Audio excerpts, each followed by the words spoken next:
कहते हैं कि भगवान शिव के कई पुत्र थे, जैसे गणेश, कार्तिकेय, सुकेश, जालंधर, भौम आदि। उन्हीं में से एक अयप्पा स्वामी भी थे। अयप्पा स्वामी के जन्म की कथा बड़ी ही रोचक है।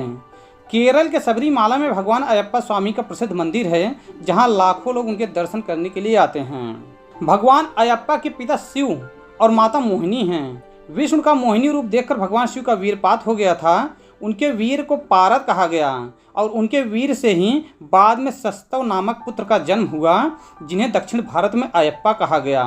शिव और विष्णु से उत्पन्न होने के कारण इनको हरिहर पुत्र भी कहा जाता है। धार्मिक कथा के मुताबिक समुद्र मंथन के दौरान भोलेनाथ भगवान विष्णु के मोहिनी रूप पर मोहित हो गए थे और इसी के प्रभाव से एक बच्चे का जन्म हुआ, जिसे उन्होंने पंपा नदी के तट पर छोड़ दिया। इस दौरान राजा राजशेखरा ने उन्हें 12 साल तक पाला। बाद में अपनी माता के लिए शेरनी का दूध लाने जंगल गए अयप्पा ने राक्षसी महिषी का वध भी किया। अयप्पा के बारे में किंवदंती है कि उनके माता पिता ने उनकी गर्दन के चारों ओर एक घंटी बांधकर उन्हें छोड़ दिया था। पंडालम के राजा राजशेखर ने अयप्पा को पुत्र के रूप में पाला, लेकिन भगवान अयप्पा को ये सब अच्छा नहीं लगा और उन्हें वैराग्य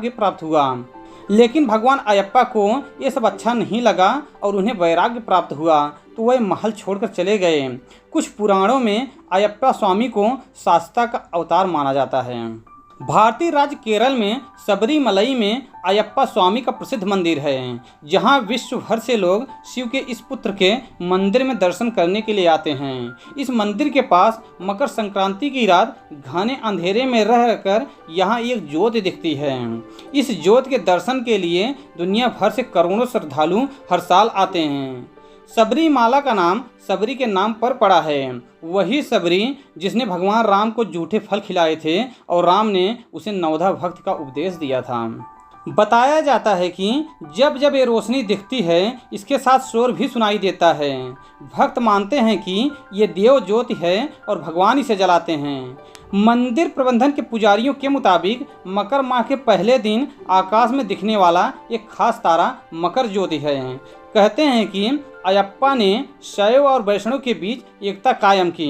उन्होंने अपने लक्ष्य को पूरा किया था और सबरीमाला में उन्हें दिव्य ज्ञान की प्राप्ति हुई थी। यह मंदिर पश्चिमी घाटी में पहाड़ियों की श्रृंखला सहस्राद्रि के बीच में स्थित है। घने जंगलों, ऊंची पहाड़ियों और तरह तरह के जानवरों को पार करके यहाँ पहुँचना होता है, इसीलिए यहाँ अधिक दिनों तक कोई ठहरता नहीं है। यहाँ आने का एक खास मौसम और समय होता है। जो लोग यहाँ तीर्थ यात्रा के उद्देश्य से आते हैं, उन्हें 41 दिनों का कठिन बृहत्ताम का पालन करना होता है। तीर्थ यात्रा में श्रद्धालुओं को ऑक्सीजन से लेकर प्रसाद के प्रीपेड कूपन तक उपलब्ध कराए जाते हैं। दरअसल मंदिर 914 मीटर की ऊंचाई पर है और केवल पैदल ही वहां पहुंचा जा सकता है। एक अन्य कथा के अनुसार पंडालम के राजा राजशेखर ने अयप्पा को पुत्र के रूप में गोद लिया, लेकिन भगवान अयप्पा को ये सब अच्छा नहीं लगा और वो महल छोड़कर चले गए।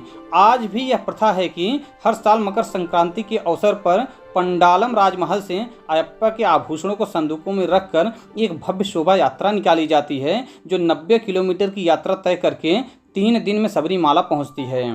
कहा जाता है कि इसी दिन यहाँ एक निराली घटना होती है।